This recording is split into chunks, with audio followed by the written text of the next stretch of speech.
Hello दोस्तों, यह middle history का लेक्चर नंबर 5वां है, भक्ति एवं सूफी आंदोलन। और यह जो है मिडल हिस्ट्री का अंतिम लेक्चर है। तो आप सभी को मजा तो आ रहा होगा क्लासेस में, मैं उम्मीद कर सकता हूं, क्योंकि लगातार आप सब लोगों के बहुत अच्छे रिस्पॉन्स आ रहे थे। ठीक है, इसके अलावा हम बाद में अब जो है मॉडर्न हिस्ट्री भी स्टार्ट करेंगे, इसलिए आप चैनल को सब्सक्राइब जरूर कर लीजिए। यहाँ पर GK for all SSC exam के लिए मिलता रहेगा। इसके अलावा टेलीग्राम चैनल को ज्वाइन कर सकते हैं, जहाँ पर आपको पीडीएफ प्लस पीवाई की प्रैक्टिस सीरीज भी समय समय पर करवाता रहता हूँ। इसकी लिंक आपको डिस्क्रिप्शन में मिल जाएगी। बाकी आप प्राइम एकेडमी आपको डाउनलोड कर सकते हैं, जहाँ पर फ्री मॉक कोर्सेस और बहुत सारी चीज़ें आपको मिलेंगी। बाकी आप इस कोर्स को भी ज्वाइन कर सकते हैं, इसमें आपको मॉडर्न हिस्ट्री का एक्सेस भी मिल चुका होगा। ठीक है, इसके अलावा मैं वहाँ पर इकोनॉमी भी स्टार्ट करने वाला हूँ, स्टैटिक जीके भी, फिजिक्स भी, तो जल्द से जल्दी सारी चीज़ें हो जाएंगी। इसके अलावा मेरा प्रयास है कि मैं अगस्त में ये सारी क्लासेस कंप्लीट करके वहाँ पर सेव कर दूँ। ठीक है, तो अगर आप ये बैच ज्वाइन कर सकते हैं, करना चाहते हैं, तो आपको सिंपल है, आपको एक PYQ50 के नाम से कूपन कोड यूज करना है। तो यह बैच आपको 149 का मिल जाएगा, तो आप इसको ज्वाइन कर सकते हैं। बाकी आपकी मर्जी। ठीक है, और कैसे ऐप को डाउनलोड करना है? सिंपल है, आपको ऐप डाउनलोड करने के लिए प्ले स्टोर पर जाना है और प्राइम अकेडमी ऐप को डाउनलोड करना है। इस तरीके से इंस्टॉल करेंगे, गाइड कोर्स सेक्शन में जाएंगे, एसएससी में जाएंगे, एक्सप्लोर करेंगे और ये सारी चीज़ें आपको यहाँ पर दिख जाएंगी। किसी चीज़ में फ्री डेमो भी हैं, टेस्ट भी यहाँ पर सबके। जो पहला टेस्ट है वो फ्री आपको मिलेगा, geography, polity, ancient history, medieval history, modern history और इकोनॉमी, स्ट्रेटेजी के सब कुछ मिल जाएगा। फिजिक्स भी आपको यहाँ पर मिल चुका होगा। तो ये सारे टेस्ट यहाँ पर ऐड हो चुके हैं। और इसके अलावा जो फ्री वाले दोस्त हैं उनके लिए जो है prime GS practice PDF join कर सकते हैं। और आपकी कोई भी क्वेरीज है तो आप मुझे व्हाट्सएप भी कर सकते हैं, तो आप इस तरीके से एक्सेस ले सकते हैं, ईमेल भी कर सकते हैं, जो भी आपकी इच्छा है वो आप कर सकते हैं। चलते हैं पहले प्रश्न की ओर। पहला प्रश्न कहता है, प्रसिद्ध संगीतकार तानसेन के गुरु कौन थे? तो तानसेन के गुरु कौन थे? रविदास, कालिदास, सूरदास या स्वामी हरिदास? देखो, जो स्वामी हरिदास थे वो तानसेन के गुरु थे। कौन थे? स्वामी हरिदास। ठीक है, अब जो तानसेन थे, तो तानसेन कौन थे? तो बेसिकली दरबारी संगीतकार थे। ग्वालियर के राजा मानसिंह तोमर थे उनके। कौन से? ग्वालियर के राजा, ग्वालियर के राजा मानसिंह तोमर, मानसिंह तोमर के जो हैं दरबारी संगीतकार थे, दरबारी संगीतकार थे। ठीक है, और यह बेसिकली ध्रुपद जो राग है उसके विशेषज्ञ थे। ध्रुपद राग के विशेषज्ञ थे, विशेषज्ञ थे। ठीक है, विशेषज्ञ थे। इस तरीके से इन्होंने जो है, तानसेन ने जो है स्वामी हरिदास से शिक्षा प्राप्त की थी। बाद में इन्होंने जो है, तानसेन थे, ये अकबर के नवरत्नों में शामिल हो गए थे। तो अकबर के नवरत्नों में शामिल हो गए थे, नवरत्नों में शामिल हो गए थे, हो गए। ठीक है, तो इस चीज को आपको रखना है। स्वामी हरिदास जो है रहस्यवाद के, हरिदासी स्कूल के संस्थापक माने जाते हैं। स्वामी हरिदास हैं, ये रहस्यवाद के हरिदासी स्कूल के संस्थापक माने जाते हैं। तो रहस्यवाद के हरिदासी हरिदासी स्कूल के संस्थापक माने जाते हैं, संस्थापक माने जाते हैं। ठीक है, तो स्वामी हरिदास हो जाएंगे इसमें। अगला क्वेश्चन है, क्वेश्चन नंबर दूसरा। दक्षिण भारत के उस भक्ति संत का नाम बताइए जो प्रारंभ में जैन थे और 12वीं शताब्दी में चालुक्य राजा के दरबार में मंत्री थे। तो 12वीं सदी में चालुक्य राजा के दरबार में मंत्री थे और प्रारंभ में जैन थे, तो हम उनका नाम बताना है। तो बेसिकली इनका नाम जो है, कर्नाटक के भक्ति आंदोलन के प्रमुख व्यक्ति थे, बसवन्ना। कौन थे? बसवन्ना जो थे। इनका जो समय काल है 1106 से लेकर 1168 ईस्वी के बीच में, 1168 ईस्वी के बीच में है। और यह जो है कर्नाटक के भक्ति आंदोलन के प्रमुख व्यक्ति थे। कर्नाटक में जो भक्ति आंदोलन हुआ था उसके दौरान ये प्रमुख व्यक्ति थे। इन्होंने जो है, बसवन्ना ने जो है लिंगायत या वीरशैव समुदाय की स्थापना की हुई थी। इन्होंने जो है लिंगायत लिंगायत या वीरशैव संप्रदाय की स्थापना की थी, स्थापना की थी। ठीक है, और वे शुरुआत में जो है जैन धर्म से जुड़े थे और चालुक्य राजा के दरबार में यह मंत्री के रूप में सेवा करते थे। ठीक है, तो इसका सही आंसर जो है वो बी नंबर हो जाएगा। अगला क्वेश्चन, क्वेश्चन नंबर तीसरा। भक्ति संत नयनार ने निम्नलिखित में से किस देवता के भक्त थे? किस देवता के भक्त थे? मुरुगन, शिव, विष्णु, इंद्र, किसके भक्त थे? तो बेसिकली ये जो भक्ति संत नयनार थे, यह जो भक्ति संत नयनार थे, शिव के भक्त थे। किसके? शिव के भक्त थे। नयनार जो हैं वो 63 तमिल कवि संत कवियों का एक समूह था ये। ठीक है, 63 तमिल संत कवियों का समूह था, कवियों का समूह था। ठीक है, और यह जो है 6वीं और से 9वीं शताब्दी के बीच में इनका समय काल है। 6ठी से 9वीं शताब्दी के बीच में, 9वीं सदी के बीच में।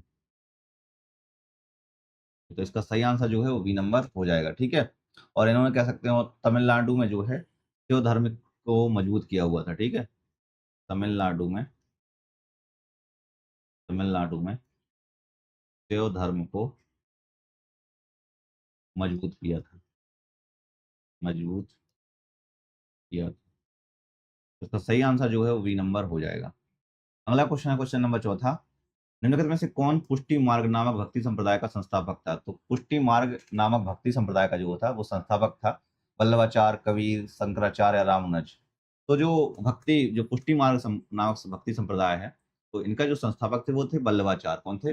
वल्लभाचार्य। बेसिकली इन्होंने जो है शुद्धाद्वैत दर्शन का प्रतिपादन किया हुआ था। तो वल्लभाचार्य का जो समय काल था वो 1479 से लेकर 1531 ईस्वी के बीच में था। ठीक है, इन्होंने जो है शुद्धाद्वैत दर्शन का प्रतिपादन किया हुआ था। कौन सा? शुद्धाद्वैत दर्शन का प्रतिपादन किया था, प्रतिपादन किया हुआ था। इन्होंने पुष्टि मार्ग या अनुग्रह मार्ग का दर्शन दिया था, जिसे बेसिकली वल्लभ संप्रदाय भी कहा जाता है। क्या? तो इन्होंने जो है पुष्टि मार्ग या अनुग्रह का मार्ग, अनुग्रह का मार्ग का दर्शन दिया, या जिसे वल्लभ संप्रदाय भी कहा जाता है, जिसे वल्लभ संप्रदाय भी कहा जाता है। ठीक है, तो इसलिए पुष्टि मार्ग हो जाएगा ये, कि भगवान कृष्ण के जो है परम भक्त थे। इसके भगवान कृष्ण की पूजा करते थे, भगवान कृष्ण की पूजा करते थे। ठीक है, और शंकराचार्य ने जो है अद्वैत वेदांत का भी प्रतिपादन किया हुआ था। जो शंकराचार्य हैं इन्होंने जो है अद्वैत वेदांत का प्रतिपादन किया हुआ था। वहीं पर जो रामानुज हैं उन्होंने विशिष्टाद्वैत दर्शन का प्रतिपादन किया हुआ था। तो यहाँ पर एक बार इनको ले लो, शंकराचार्य जो है, शंकराचार्य ने जो है अद्वैत वेदांत का प्रतिपादन किया हुआ था, या अद्वैत दर्शन का, अद्वैत वेदांत का प्रतिपादन किया। वहीं पर जो रामानुज हैं, रामानुजाचार्य हो गए या रामानुज हो गए, तो रामानुज ने जो है विशिष्टाद्वैत का प्रतिपादन किया हुआ था। और इन्होंने जो है श्री संप्रदाय की स्थापना भी की हुई थी, श्री संप्रदाय की स्थापना की थी, स्थापना की थी। तो इसका सही आंसर जो है वो ए नंबर हो जाएगा। अगला क्वेश्चन, क्वेश्चन नंबर 5वां। निम्नलिखित में से कौन सा दरगाह है और उसके संबंधित स्थान का सही मेल नहीं है? तो सही मेल नहीं है वो बताना है आपको। तो कुछ सही मेल है और कुछ सही मेल नहीं है। तो आपको ना पहली ही नजर में समझ में आ जाएगा कौन सा है। शेख निजामुद्दीन औलिया की दरगाह जो है वो दिल्ली में, ना कि आगरा में। तो ये वाला गलत हो जाएगा। ख्वाजा कुतुबुद्दीन बख्तियार का की दरगाह है वो दिल्ली में ही है। हाजी अली की दरगाह जो है मुंबई में ही है। और शेख मुइनुद्दीन चिश्ती की जो दरगाह है वो अजमेर में ही है। ठीक है, तो इस तरीके से अगर कहा जाएगा तो जो चिश्ती संप्रदाय के जो संस्थापक हैं यहाँ पर, ठीक है, वो प्रेशियस विजन थे और महमूद ए इलाही के नाम से भी प्रसिद्ध थे। जो शेख निजामुद्दीन औलिया हैं ये महमूद ए इलाही के नाम से प्रसिद्ध है। महबूब महबूब ए इलाही के नाम से भी फेमस थे। तो इसका सही आंसर जो है वो ए नंबर हो जाएगा। अगला क्वेश्चन, क्वेश्चन नंबर 6वां। बडाली बंधु किस शैली के गायक थे? तो बडाली बंधु जो है वो किस शैली के गायक थे वो बताना है आपको। तो बडाली बंधु, अब पहले बडालू बंधुओं के नाम जान लो आप कि बडालू बंधु कौन थे। तो बडाली बिंदु, बडाली बंधु। तो बडाली बिंदु का नाम जैसे आप जानोगे तो इनमें दो व्यक्ति थे। एक थे पूरन चंद बडाली, पूरन चंद बडाली और प्यारे लाल बडाली, प्यारे लाल बडाली। पूरन चंद बड़ाली और प्यारेलाल बड़ाली, ये दोनों जो हैं अमृतसर पंजाब से थे। अमृतसर पंजाब से, ठीक है। तो एक किस के मतलब हो जाएंगे, तो ये सूफी शैली के गायक थे। किसके? सूफी शैली के गायक थे। और भारत सरकार ने जो है, जो पूरन चंद बड़ाली हैं, इनको, पूरन चंद बड़ाली जी को, पूरन चंद बड़ाली जी को 2005 में, इनको 2005 ईस्वी में इनको पद्मश्री पुरस्कार से सम्मानित किया गया था। पद्मश्री पुरस्कार से, पुरस्कार से सम्मानित किया गया था, सम्मानित किया गया था, ठीक है। और जो भटियाली जो है ऊपर लिखा है, ये बंगाल का लोक संगीत है। ये जो है भटियाली जो है, ये बंगाल का लोक संगीत है, बंगाल का लोक संगीत है। लावड़ी एक प्रकार का महाराष्ट्र की लोक शैली है, तो महाराष्ट्र की लोक शैली है। और पंडवानी जो है छत्तीसगढ़ की शैली है, छत्तीसगढ़ की शैली, ठीक है। तो इनको जरूर याद भी रखना है, इनको भी साथ। अगला क्वेश्चन, क्वेश्चन नंबर 7वां। नूरन बहनें भारतीय संगीत में निम्नलिखित में से किस शैली के लिए प्रसिद्ध है? नूरन बहनें जो हैं वो सुल्ताना नूरन और ज्योति नूरन है जो, ठीक है। इनका नूरन बहनें जो है, नूरन बहनें में कौन कौन सी आ जाएंगी? एक तो आ जाएगी सुल्ताना नूरन, सुल्ताना नूरन, सुल्ताना नूरन और ज्योति नूरन। ज्योति नूरन जो है एक प्रकार की ये सूफी गायिका थी। कौन सी? सूफी गायिका थी, ठीक है। और ये बेसिकली शाम चौरसिया घराने की शास्त्रीय संगीत गाती हैं। शाम चौरसिया संगीत घराने से संबंधित है, चौरसिया संगीत घराने से, परंपरा से संबंधित है, ठीक है। तो इसलिए ए बी नंबर सही आंसर हो जाएगा इसका। वहीं पे जो कव्वाली है, इनका प्रारंभ जो है अमीर खुसरो के द्वारा प्रारंभ किया गया था, ठीक है। गजल जो है अरबी कविता से उत्पन्न संगीत शैली है। और जो हिंदुस्तानी शास्त्रीय है, भारत की ही परंपरा है, उत्तर भारत की स्पेशली। तो ये उत्तर भारत की परंपरा हो गई, ठीक है। यह जो है अरबी, अरबी शेष का जन्म है, अरबी कविता संबंधित है। और जो कव्वाली हो गई, ये अमीर खुसरो ने इसको प्रारंभ किया हुआ था, ठीक है। तो इसका सही आंसर जो है वो बी नंबर हो जाएगा। अगला क्वेश्चन, क्वेश्चन नंबर 8वां। सूफी दरगाह चरार ए शरीफ किस शहर के पास स्थित है? चरार ए शरीफ के पास पूछा है, किस शहर के पास स्थित है? श्रीनगर, मुंबई, हैदराबाद या लखनऊ? तो चरार ए शरीफ जो है शेख उल आलम या शेख नूरुद्दीन नूरानी को समर्पित एक प्रकार की प्रसिद्ध दरगाह है। और ये जो दरगाह है, ये कहाँ पर? श्रीनगर में स्थित है। कहाँ पर? श्रीनगर में स्थित है। और किस, मतलब किसको किसको समर्पित है वो देखो आप। तो ये बेसिकली चरार ए शरीफ, चरार ए शरीफ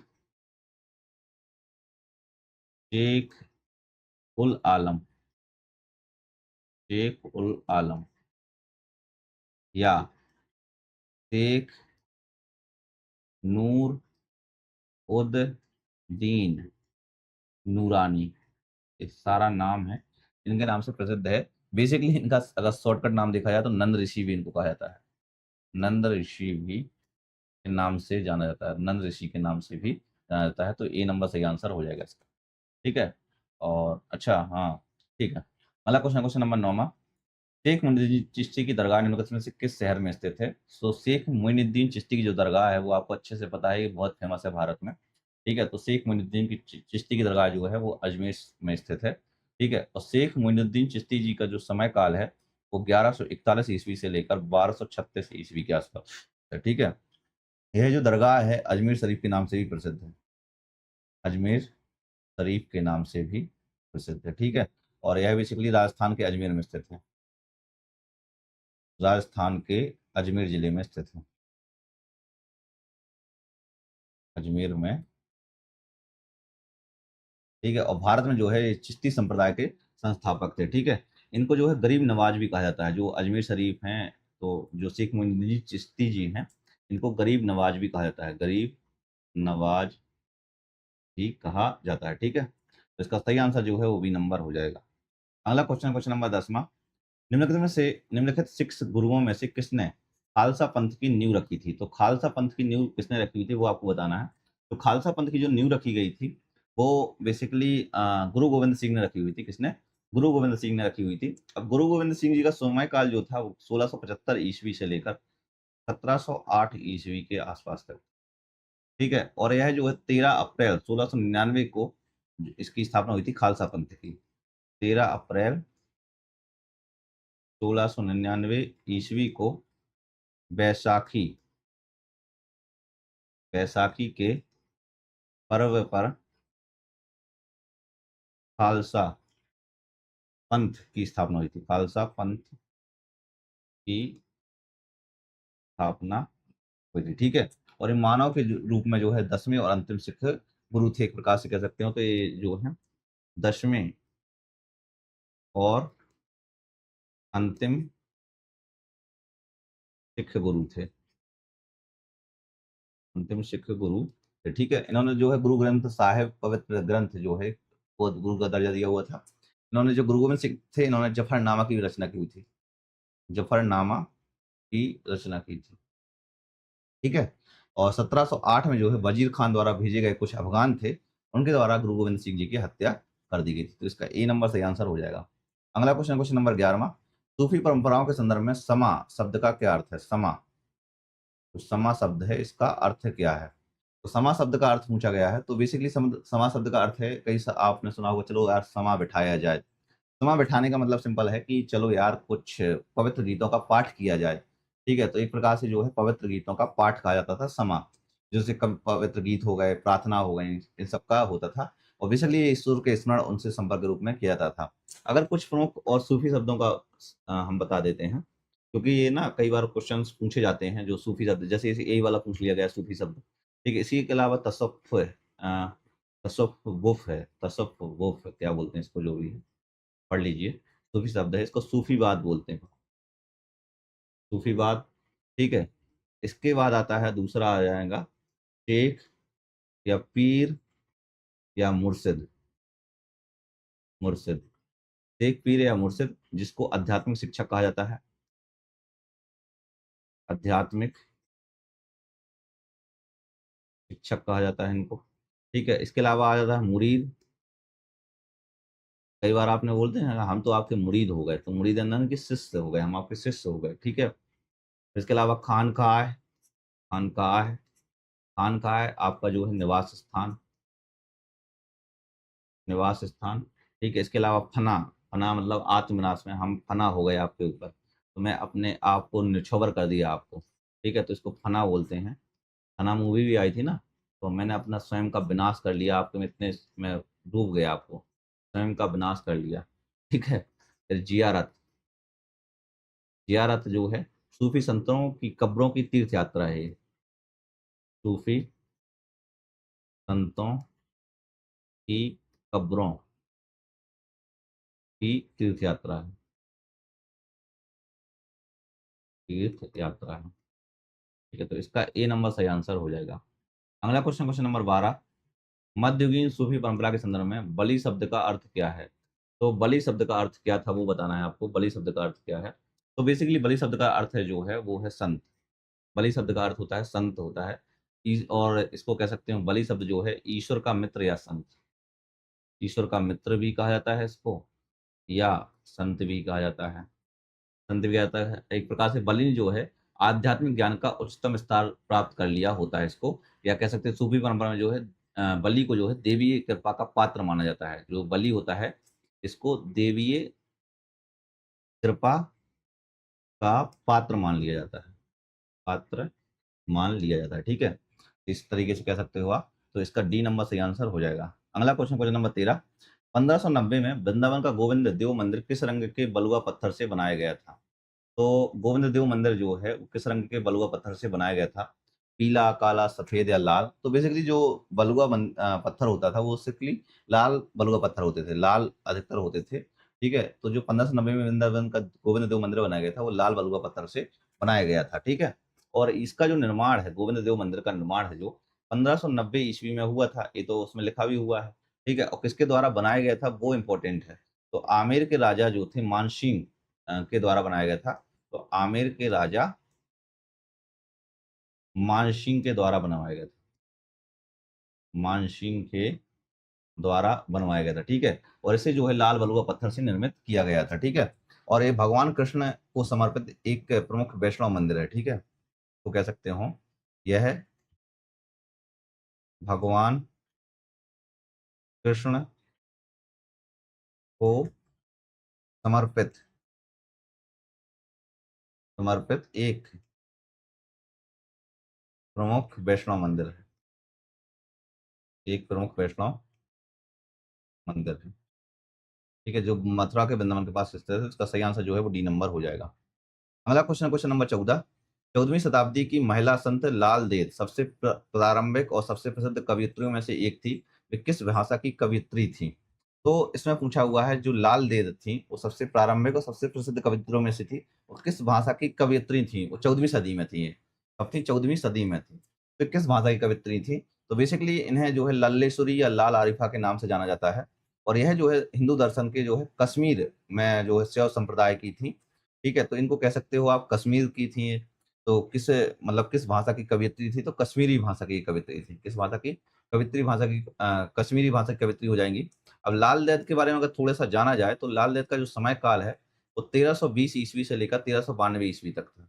एक प्रकार से 14वीं सदी हो जाएगा इनका।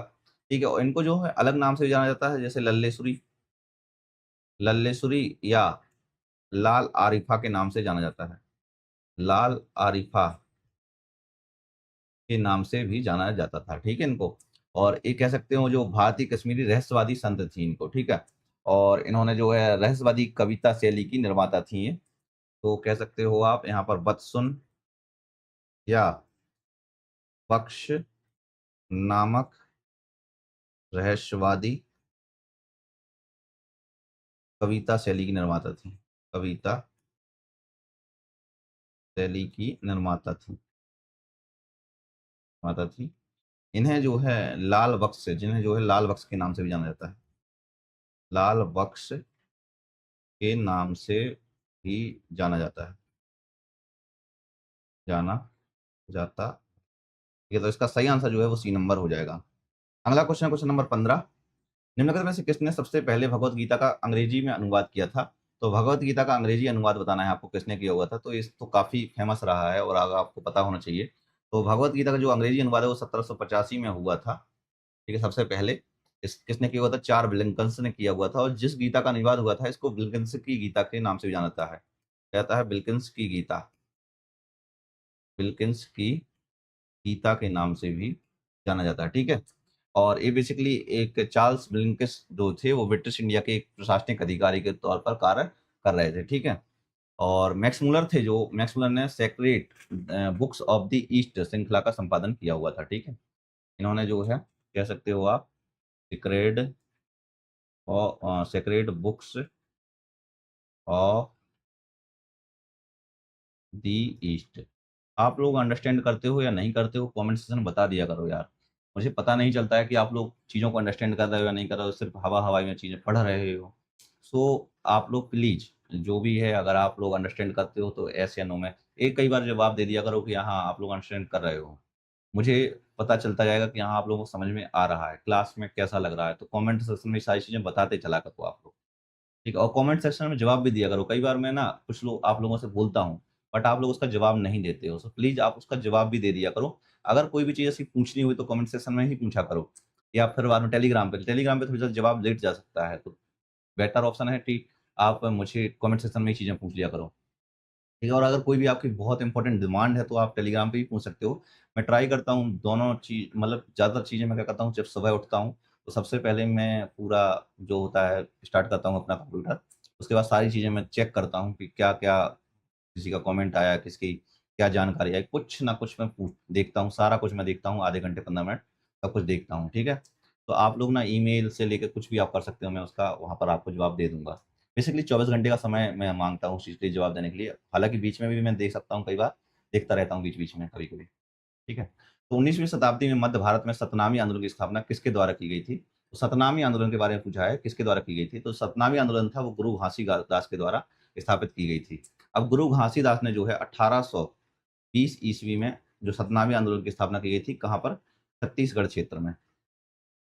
छत्तीसगढ़ क्षेत्र में स्थापना की गई थी। और यह जो चमड़ा श्रमिक थे और निम्न जातियों के बीच में एक काम किया हुआ था और सामाजिक स्थिति के सुधार आंदोलन के लिए एक प्रकाशन नेतृत्व किया हुआ था।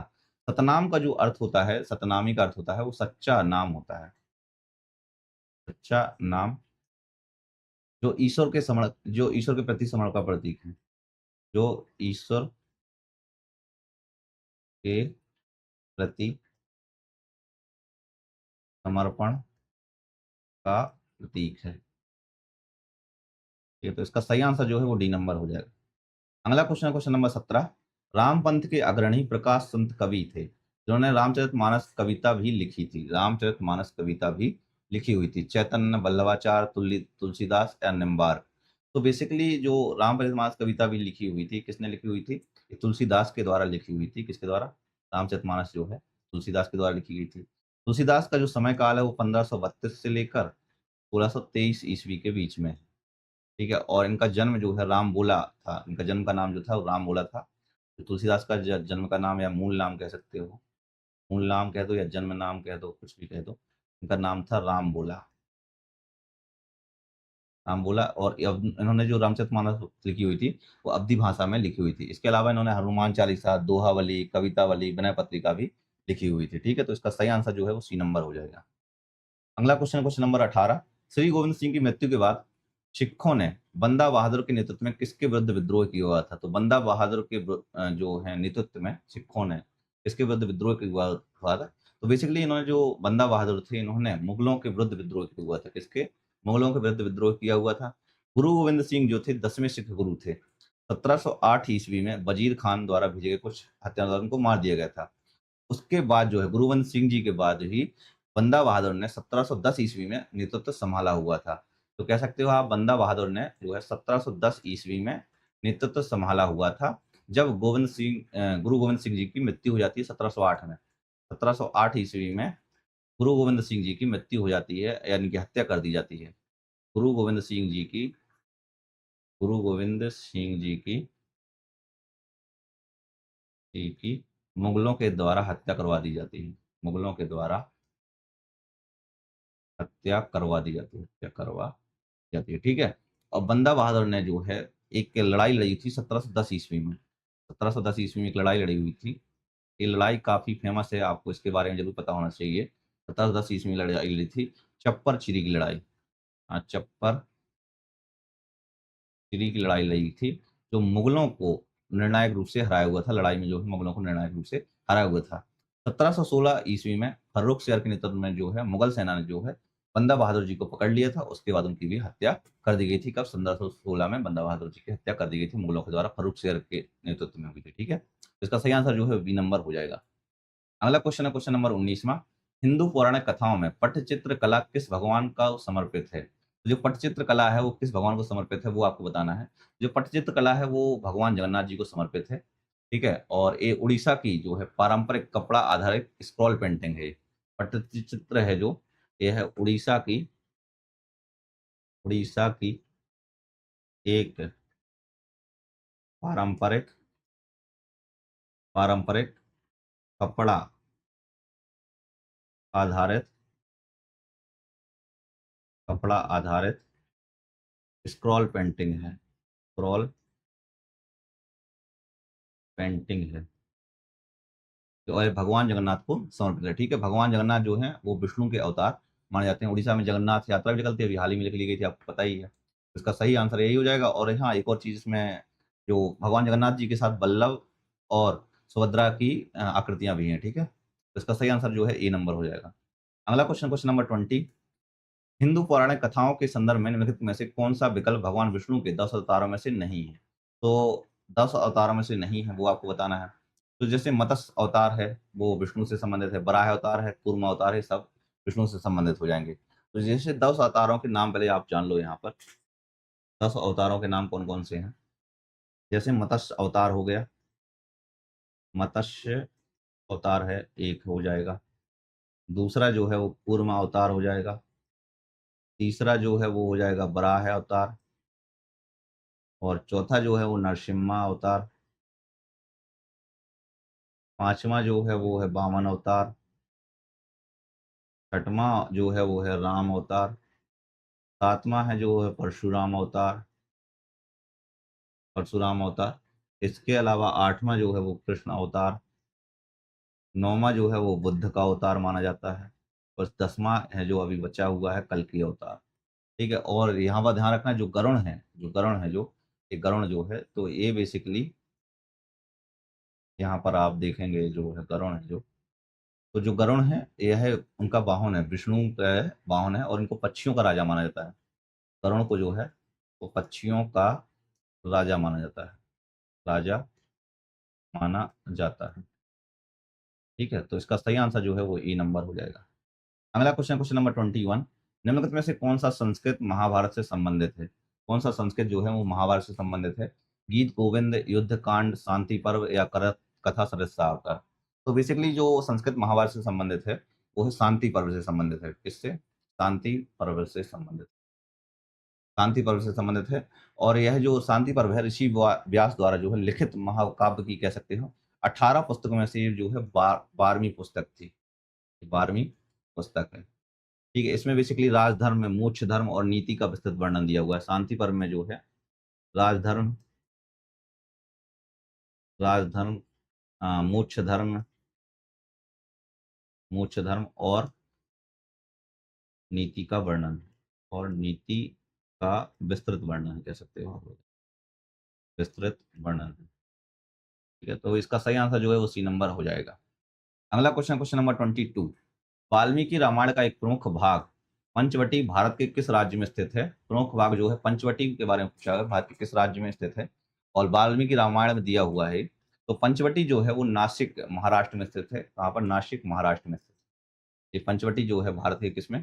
नासिक महाराष्ट्र में स्थित है, नासिक महाराष्ट्र में स्थित है, जहां पर वैसे कह सकते हो भगवान राम के जो है वनवास के दौरान महत्वपूर्ण समय बिताया गया हुआ था। रामायण से संबंधित कुछ प्रमुख स्थान हैं जिनके नाम आपको जरूर पता होना चाहिए, क्योंकि ये कई बार क्वेश्चन, अब जैसे ये क्वेश्चन पूछ लिया गया है पंचवटी कहाँ पर स्थित है, तो ऐसे कुछ और नाम, शहरों के नाम आप जान लो।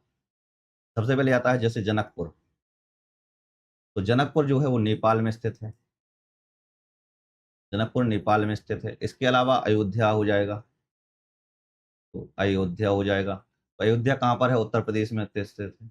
और इसके अलावा चित्रकूट जो है, चित्रकूट जो है वो कहाँ पर? मध्य प्रदेश में स्थित है, मध्य प्रदेश में स्थित है। और इसके अलावा रामेश्वर जो है, रामेश्वरम जो है वो तमिलनाडु में स्थित है। और इसके बाद जो है किष्किंधा जो है, किष्किंधा जो है वो कर्नाटक में स्थित है।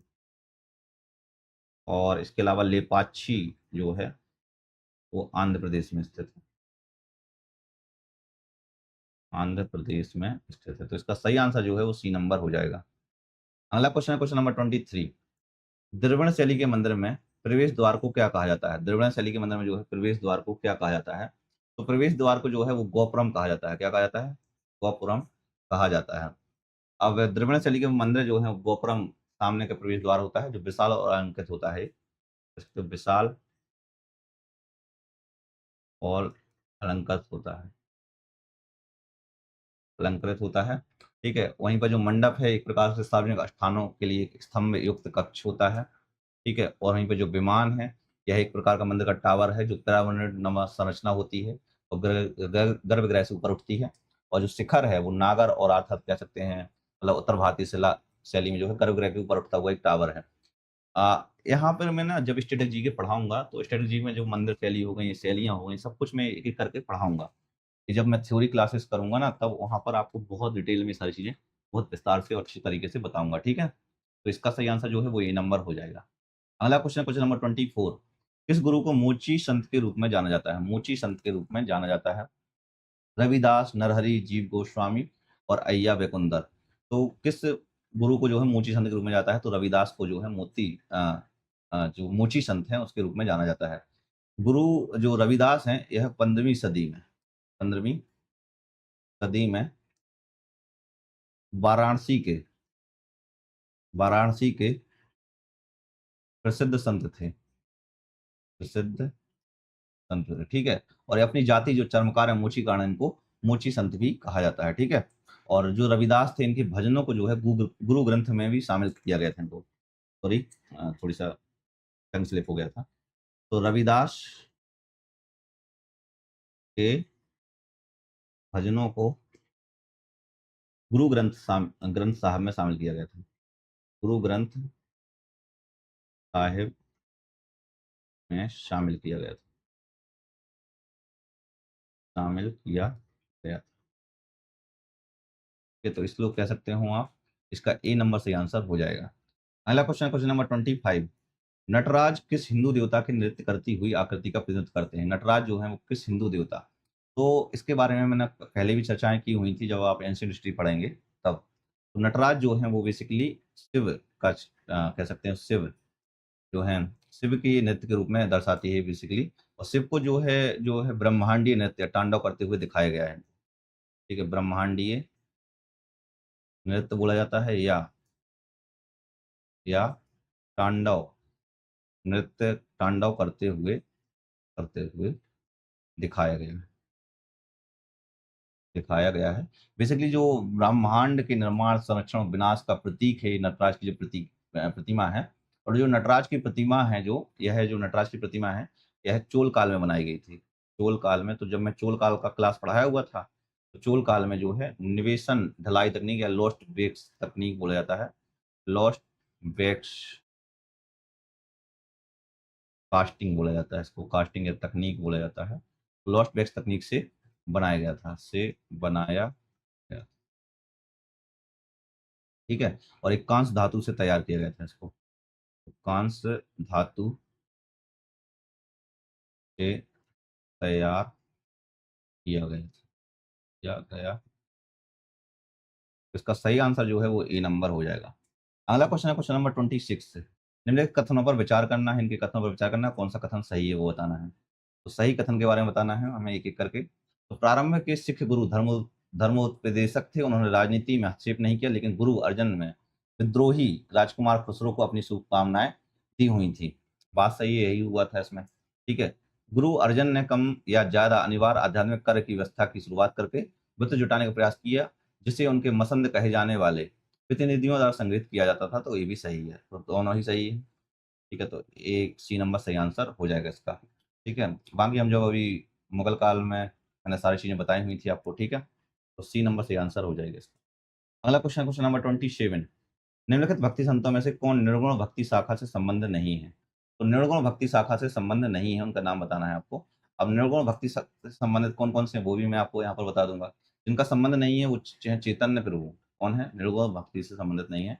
निर्गुण का मतलब होता है जिनको निराकार ईश्वर में विश्वास करता है। और जैसे निर्गुण और सगुण दो प्रकार की हो जाती है। तो निर्गुण जो है वो है निराकार ईश्वर में विश्वास करता है, निराकार ईश्वर में विश्वास करता है। ठीक है, वहीं पर जो सगुण है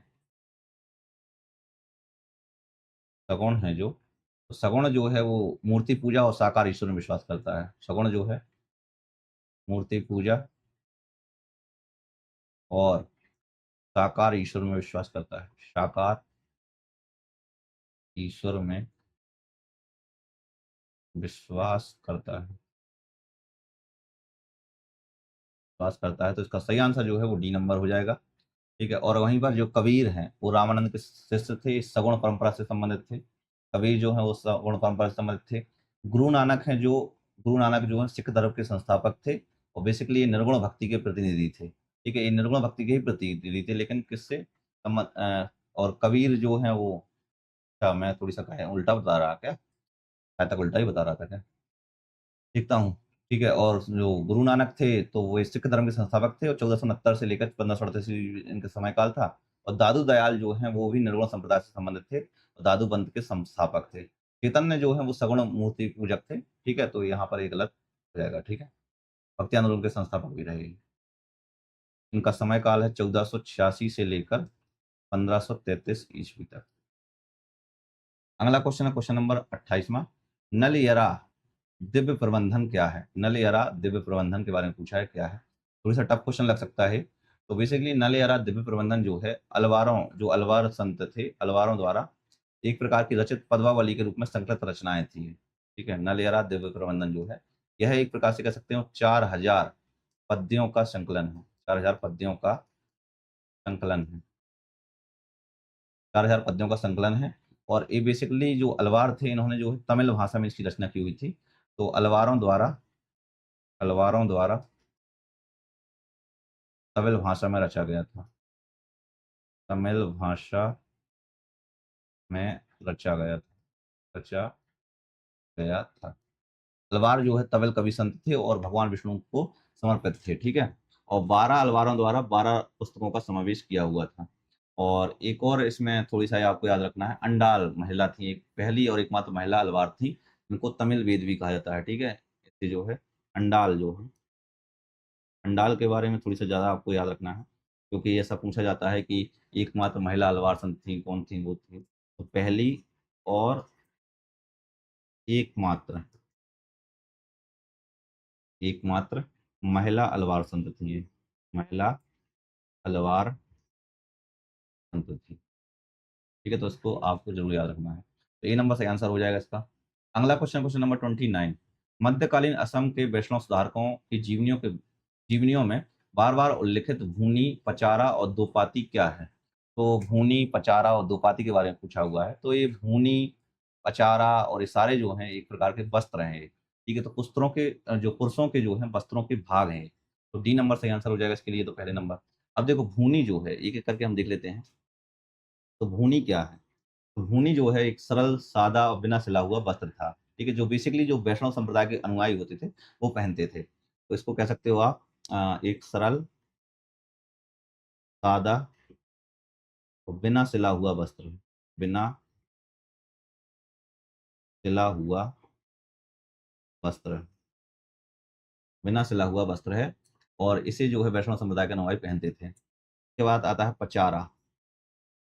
पचारा जो है एक लंबा कपड़ा होता था जिसे कमर के चारों ओर लपेटा जाता था। एक लंबा कपड़ा होता था, कपड़ा है जिसे कमर के चारों ओर लपेटा जाता था, कमर के चारों ओर लपेटा जाता था, ठीक है। और यह जो है प्रायः दैनिक जीवन और समारोह में भी पहना जाता था। इसके अलावा आता है दोपाती। दोपाती, तो दोपाती एक प्रकार का आधिकारिक औपचारिक वस्त्र होता था, एक प्रकार का औपचारिक वस्त्र है जो बेसिकली धार्मिक अनुष्ठानों और कह सकते हो इसके अलावा महत्वपूर्ण जो सांस्कृतिक आयोजन होते थे उनमें पहना जाता था। तो कह सकते हो आप यहाँ पर धार्मिक अनुष्ठानों और महत्वपूर्ण सांस्कृतिक आयोजनों में पहना जाता था, आयोजनों में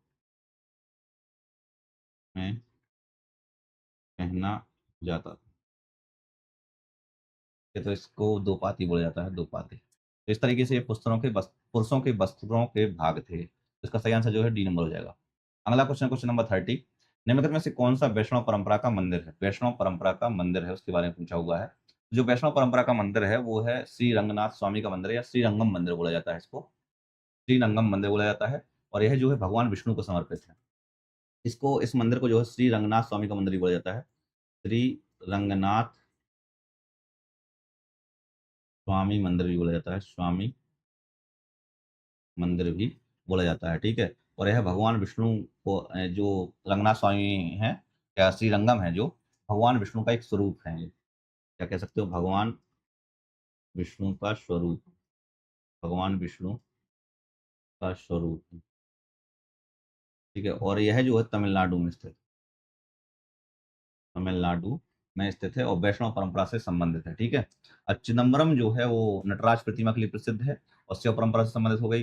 गंगईकोंड चोलपुरम मंदिर हो गया, मैंने बताया था चोल काल के दौरान ये चोल राजा राजेंद्र प्रथम के द्वारा बनाया गया हुआ था और इस शिव को समर्पित है। और तंजावुर का जो बृहदीश्वर मंदिर है यहाँ पर स्थित है, जो राजराज प्रथम के द्वारा निर्मित करवाया गया था, इस शिव से संबंधित है। तो एक एक करके आपको ये जरूर याद रख लेना, जो चिदम्बरम हो गया किससे संबंधित है, नटराज प्रतिमा से संबंधित हो गया, एक प्रकार से शिव धर्म से संबंधित हो गया। गंगईकोंड चोलपुरम का मंदिर हो गया जो राजेंद्र प्रथम के द्वारा बनवाया गया हुआ था, चोल राजा था और शिव को समर्पित है। और बृहदीश्वर का जो मंदिर है तंजावुर में स्थित है, ये भी शिव मंदिर है। तो ये तीनों जो हैं वो शिव से संबंधित हैं, ठीक है। यहाँ पर इस चीज को याद रखना है। तो ए नंबर सही आंसर हो जाएगा। चिदम्बरम, गढ़चोलपुरम और तंजावुर ये शिव से संबंधित है, शिव धर्म से संबंधित है, ये भी कह सकते हो आप। अगला प्रश्न, क्वेश्चन नंबर 30। जहानारा द्वारा लिखित शेख मोइनुद्दीन चिश्ती की जीवनी किस नाम से जानी जाती है?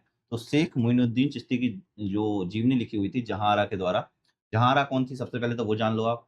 तो जहां बेसिकली जो थी वो बेगम थी, मुगल सम्राट शाहजहां की पुत्री थी। तो मुगल सम्राट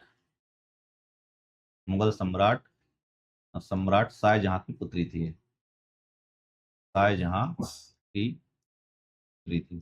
ठीक है, और इन्होंने एक रचना की हुई थी जो शेख मोइनुद्दीन चिश्ती की जीवनी थी, तो उसका नाम था मुनिश अल अरवाह। मुनिश अल अरवाह एक थोड़ा सा टफ क्वेश्चन है, ऐसे क्वेश्चंस नहीं मतलब बन सकते हैं आप लोगों से। ठीक है, वहीं पर जो फवायद उल फवाद है, तो इनके जो शिष्य थे अमीर हल हसन अल सिज्जी ने इनको संकलित किया हुआ था। तो ये बेसिकली किसकी, निजामुद्दीन औलिया के शिष्य थे अमीर हसन अला सिज्जी, उन्होंने संकलित किया था इसको। तो आप यहाँ पर लिख सकते हो निजामुद्दीन औलिया औलिया के उपदेशों का संकलन है, के उपदेशों का संकलन है। ठीक है, और इनके जो शिष्य थे अमीर हसन अला सिज्जी, अमीर हसन अला सिज्जी के द्वारा ये संकलित था। ठीक है, और सीरत उल औलिया जो है, यह भी हजरत निजामुद्दीन औलिया की जीवनी है। ठीक है, सीरत सियार उल औलिया कह सकते हो, सीरत उल औलिया जो है ये भी निजामुद्दीन औलिया की ही जीवनी है। तो निजामुद्दीन औलिया की जीवनी है, निजामुद्दीन औलिया की जीवनी है। ठीक है, तो इसका सही आंसर जो है वो ए नंबर हो जाएगा। अगला क्वेश्चन, क्वेश्चन नंबर 32। चिश्त नगर कहाँ स्थित है जिसे जिससे सूफी चिश्ती सिलसिला का नाम पड़ा था, जिससे जो है सूफी चिश्ती सिलसिला का नाम पड़ा हुआ था? पश्चिमी तुर्की, मध्य अफगानिस्तान, या पूर्वी ईरान, या पूर्वी इराक? तो इसको जो है चिश्ती नगर है कहाँ स्थित था, ये बेसिकली मध्य अफगानिस्तान में स्थित था। कहाँ पर? मध्य अफगानिस्तान में स्थित था। चिश्त नगर जो है वो चिश्ती सिलसिला सूफीवाद के नाम सूफीवाद ने अपना नाम प्राप्त किया हुआ था। ठीक है, और ये मध्य अफगानिस्तान का क्षेत्र था, तो इसको कह सकते हो मध्य अफगानिस्तान का क्षेत्र था। और चिश्ती संप्रदाय की जो स्थापना है वो 10वीं सदी में हुई थी। चिश्ती सिलसिला की स्थापना जो है 10वीं सदी में हुई थी। और किसने की हुई थी? अबू इसाक सामी ने की हुई थी। वहीं पर भारत भारत में जो है इसकी नींव जो है वो ख्वाजा मोइनुद्दीन चिश्ती ने की हुई थी। ठीक है, और अफगानिस्तान में जो की हुई थी वो किसने हुई थी? अबू इसाक सामी के द्वारा की गई थी। तो इसका सही आंसर जो है वो बी नंबर हो जाएगा। अगला क्वेश्चन, क्वेश्चन नंबर 33। सामूहिक सास्वर पाठयुक्त संवेद आराधना संगत के नियम किसके द्वारा बनाए गए थे? सामूहिक सास्वर पाठयुक्त संवेद आराधना यानी कि संगत के नियम जो है वो किसके द्वारा बनाए गए थे? तो यह जो नियम बनाए गए थे तो वो गुरु नानक के द्वारा बनाए गए थे। किसके द्वारा? गुरु नानक के द्वारा बनाए गए थे। और गुरु नानक का जो समय काल है वो था 1469 से लेकर 1539 ईस्वी, 1539 ईस्वी के बीच में। और गुरु नानक जी जो है वो सिख धर्म के संस्थापक थे। सिख धर्म के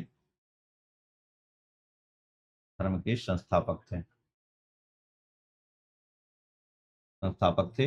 इनका जन्म जो है वो हुआ था तलवंडी ननकाना साहिब, जो पाकिस्तान में स्थित है। कहाँ पर? तलवंडी, जो कि ननकाना साहिब कहाँ पर स्थित है? पाकिस्तान में स्थित है। और इन्होंने जो है गुरु लंगर की स्थापना भी की हुई थी। गुरु का लंगर संस्था की स्थापना भी की हुई थी। और गुरु नानक जी जो थे वो बाबर के समकालीन थे, कह सकते हो आप, 1469 से 1539, बाबर के समकालीन थे। और इन्होंने जो है संगत का सिद्धांत भी दिया हुआ था। तो ए नंबर सही आंसर हो जाएगा इसका। अगला क्वेश्चन, क्वेश्चन नंबर 34। निम्नलिखित में से कौन कर्नाटक में वीरशैव आंदोलन का संस्थापक था? तो मैंने ये पहले भी बताया था, शुरुआत में था, इस पहला ही क्वेश्चन था आई थिंक। तो वीरशैव आंदोलन का जो संस्थापक था वो था बसवन्ना। ठीक है, और कहाँ पर? कर्नाटक में था ये। ठीक है, इन्होंने जो है लिंगायत, इसे जो है वीरशैव आंदोलन को जो है लिंगायत आंदोलन भी कहा जाता है। लिंगायत आंदोलन भी कहा जाता है। ठीक है, और यह जो है आंदोलन जो है 12वीं सदी में 12वीं सदी में प्रारंभ हुआ था। और 12वीं सदी में जो है सदी में हिंदू धर्म के भीतर हिंदू धर्म के भीतर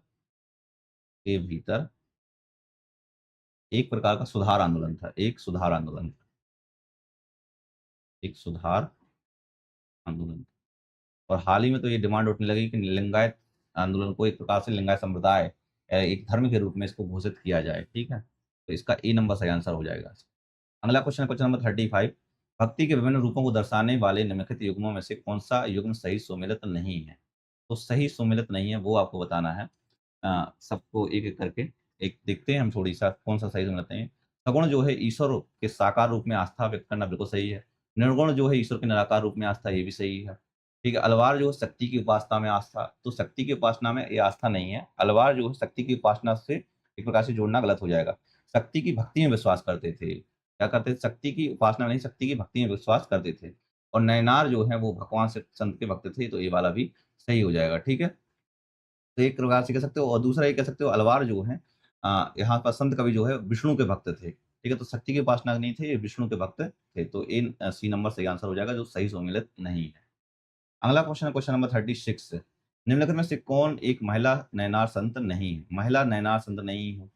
तो अब यहाँ पर देखो, कराई कल अमैयार जो है वो एक भक्ति संत थी, नैनार संत थी। ठीक है, मंग या कराई शयार जो भी है ये भी थी। ईसाई गना नियार जो भी है ये भी नैनार संत थी। ये तीनों ही नैनार संत थी। बट अंडाल जो है वो मैंने पहले ही बताया था, एकमात्र महिला संत थी, अलवार संत थी। ठीक है, तो सी नंबर सही आंसर हो जाएगा ये। ठीक है, अंडाल जो है दक्षिण भारत के 12 वैष्णव अलवारों में से जो थी, एकमात्र महिला अलवार थी, अलवार थी, जो अंडाल है। ठीक है, इसलिए सी नंबर सही आंसर हो जाएगा इसका। अगला क्वेश्चन, क्वेश्चन नंबर 37, असम के वैष्णव संत शंकर देव के बारे में निम्नलिखित कथनों में से सही कथन बताना है हमें। तो उनकी शिक्षाओं को प्रायः भगवती धर्म के रूप में जाना जाता है। तो उनको जो है भगवती धर्म के रूप में जाना जाता है, बिल्कुल सही भाई, इनको भगवती धर्म के रूप में जाना जाता है। और जो शंकर देव है, इनका समय काल भी थोड़ी-सा आप देख लो, 1449 से लेकर 1568 ईस्वी के बीच में, 1568 ईस्वी के बीच में है। वैष्णव संत थे और असम में जो है भक्ति आंदोलन के संस्थापक भी थे। तो ठीक है, तो एक नंबर सही आंसर हो जाएगा। उन्होंने जो है आध्यात्मिक ज्ञान के प्रसार के लिए सत्रों या मठों और नाम घरों या प्रार्थना घरों को स्थापित करने के लिए प्रोत्साहित किया हुआ था। तो ये भी सही है भाई। सत्र मतलब जो हो गया, एक प्रकार से कह सकते हो आप, मठ हो गया। ठीक है, सत्र या मठ, और नाम या घरों या प्रार्थना घरों को बढ़ावा दिया था, ये भी सही हो गया। उनकी रचनाओं में कीर्तन घोष शामिल था। कीर्तन घोष जो है उनकी प्रमुख रचना थी, और सत्रिय नृत्य जो है गीतों के रचनाकार भी रहे, तो ये भी सही हो जाएगा। तीनों ही सही है, तो सी नंबर सही आंसर हो जाएगा इसका। अगला क्वेश्चन, क्वेश्चन नंबर 38, भक्ति कवि नामदेव के संबंध में निम्नलिखित कथनों में से कौन सा कथन सही है? तो कथन सही बताना हमें। ऐसा प्रतीत होता है कि उन्होंने दक्षिण की भक्ति को उत्तर भारत में प्रसारित करने में भूमिका निभाई थी। तो ऐसा प्रतीत तो होता है हल्का-हल्का, कौन-कौन से सही है वो हम देख लेते हैं। तो एक प्रकार से देखते हैं, आंसर रूप से सही हो सकता है, बट प्रॉपरली सही नहीं है। एक प्रकार से हम देखते हैं इसको, ठीक है? तो ऐसा प्रतीत होता है कि उन्होंने दक्षिण भारत की भक्ति उत्तर को भारत में प्रसारित करने की भूमिका निभाई थी। बिल्कुल निभाई तो थी इन्होंने, ठीक है? ये बेसिकली महाराष्ट्र के जो है नामदेव जो हैं, जो भक्ति संत कवि नामदेव थे, इनका समय काल जो था 1270 से लेकर 1350 ईस्वी के बीच में था। ठीक है, और ये महाराष्ट्र में जो है वारकरी परंपरा के अनुयायी थी, तो ये भी ठीक था। इन्होंने जो है बेसिकली भगवान विष्णु के जो विट्ठल रूप था उनका पूजा किया हुआ था, और इन्होंने जो है उत्तरी भारत में कह सकते हो दक्षिणी जो भक्ति थी उसको प्रचारित करने में भूमिका भी निभाई थी, तो ये वाला सही हो जाएगा।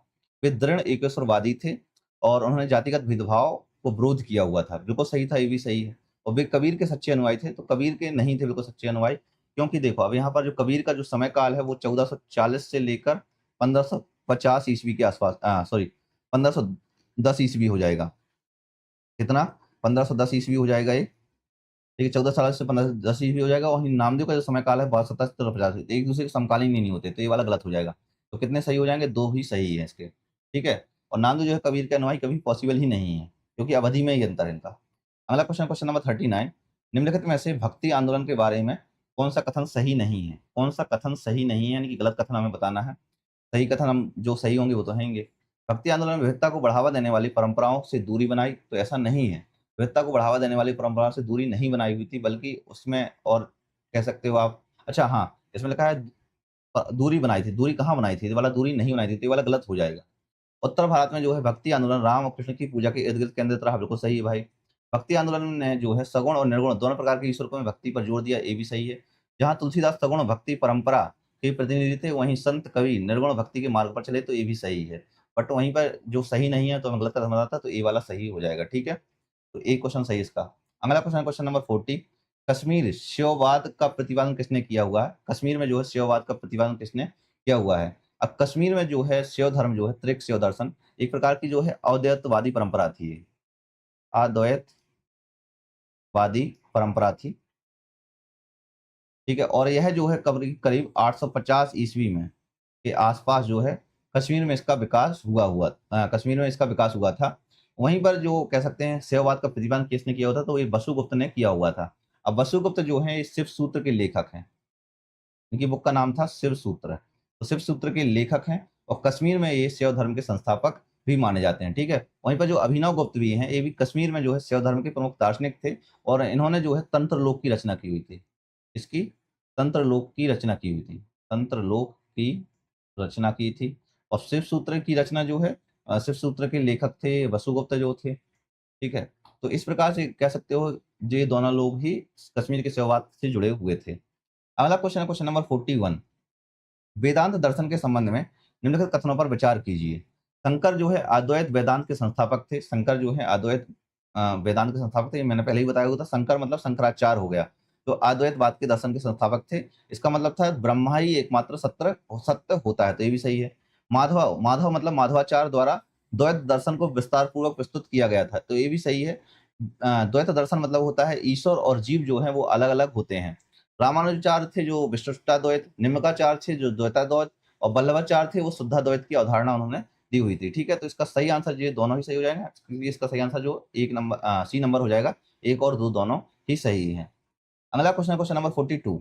निम्नलिखित में से कौन सा शैव तांत्रिक संप्रदाय नहीं है? शैव जो है वो तांत्रिक संप्रदाय नहीं है, वो बताना है आपको। अब यहाँ पर देखते हैं एक एक करके। जैसे सहजीय संप्रदाय है, यह एक तांत्रिक संप्रदाय है, मतलब तांत्रिक संप्रदाय नहीं था, तो ये तांत्रिक संप्रदाय था। कापालिक जो है वो भी एक प्रकार का संप्रदाय नहीं था, तांत्रिक संप्रदाय नहीं था, वो बताना है आपको। तो ये नहीं था, तो ये सहजीय संप्रदाय तांत्रिक संप्रदाय नहीं था। ठीक है, ये इसीलिए ही सही था, क्योंकि तांत्रिक संप्रदाय का मतलब ये है कि जैसे मतलब तांत्रिक संप्रदाय का मतलब हो गया जैसे शमशान हो गया, खोपड़ी हो गया, इन सबसे जुड़े हुए थे। तपस्वी प्रथाएं होती हैं, उन सबसे जुड़े हुए थे। वहीं पर जो कह सकते हो आप जो सहजिया है, एक प्रकार का एक तो वैष्णव संप्रदाय है, एक तो ये क्या है, ये वैष्णव संप्रदाय हो गया। ठीक है, और वैष्णव धर्म का एक प्रकार से तांत्रिक संप्रदाय था सहजिया।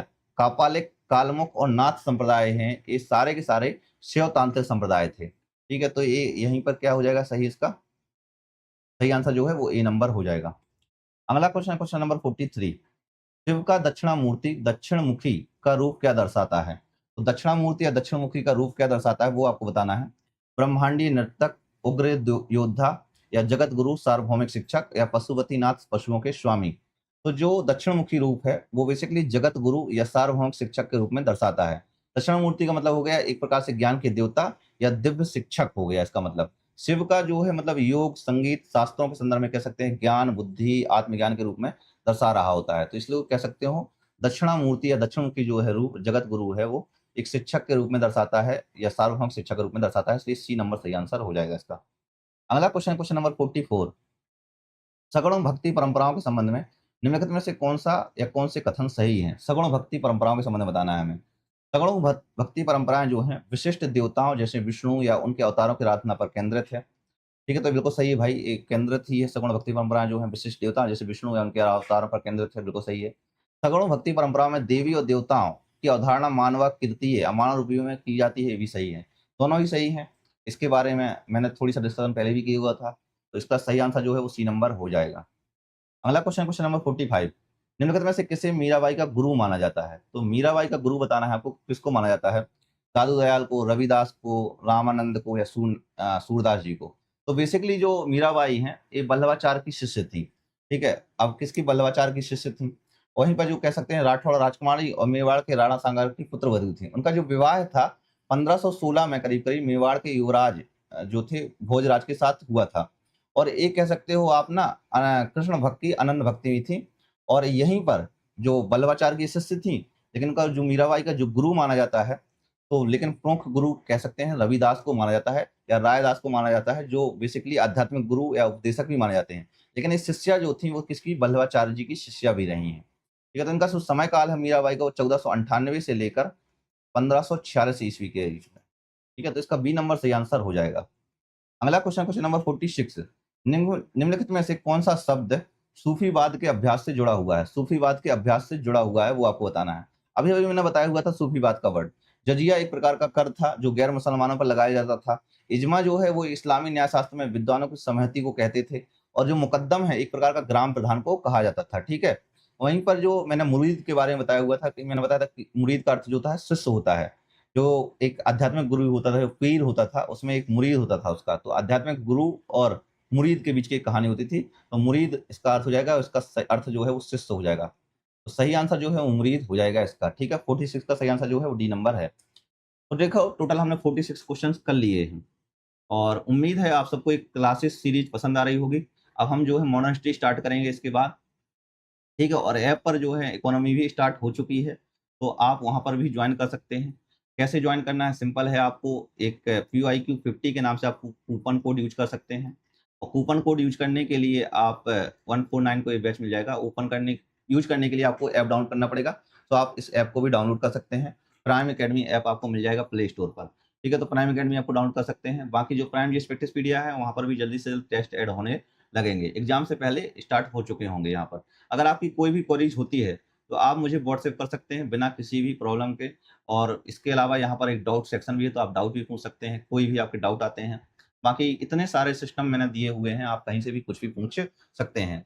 बाकी लगातार आप एंशिएंट हिस्ट्री, पॉलिटी, जियोग्राफी इन क्लासेस को आप कंप्लीट करिए, ठीक है। और एंशिएंट मिडिवल भी कंप्लीट हो चुकी है, अब मॉडर्न हिस्ट्री का नंबर है, तो मॉडर्न हिस्ट्री भी प्रारंभ हो चुकी होगी जल्द से जल्द इस क्लासेस के बाद, ठीक है। और मोनेस्ट्री जितनी जल्दी स्टार्ट होगी और जितनी जल्दी नोटिफिकेशन आ जाएगा SSCGL का, तो मैं ट्राई करूंगा कि आपको ऐप पर सारी क्लासेस प्रोवाइड करा दूं, ठीक है। तो मिलते हैं नेक्स्ट वीडियो में। जय हिंद, जय भारत।